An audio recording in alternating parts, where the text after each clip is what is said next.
ভোর থেকে রাজধানীতে নানা মাত্রার বৃষ্টি হচ্ছে। নগরের কয়েক জায়গায় বৃষ্টির ধারা রয়েছে মুষলধারে। তাতে পানি জমেছে। বৃষ্টির জন্য সকাল থেকে বিপাকে পড়তে হচ্ছে শিক্ষার্থী আর অফিসগামীদের। ভোর ৫টা থেকে বজ্রসহ শুরু হয় বৃষ্টি। ভাঁজের অসহনীয় গরমে বৃষ্টি নগর জীবনে স্বস্তি বয়ে আনলেও সঙ্গে এনেছে দুর্ভোগ।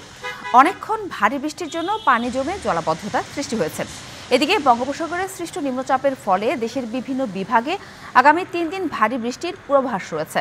আজ সন্ধ্যা ৬টা থেকে ২৪ ঘন্টার আবহাওয়া পূর্বাভাসে বলা হয়েছে, রংপুর, ময়মনসিংহ, চট্টগ্রাম ও সিলেট বিভাগের অনেক জায়গায় এবং রাজশাহী ও ঢাকা বিভাগের কিছু কিছু জায়গায় এবং খুলনা ও বরিশাল বিভাগের দু-এক জায়গায় হাওয়াসহ হালকা থেকে মাঝারি ধরনের বৃষ্টি হতে পারে।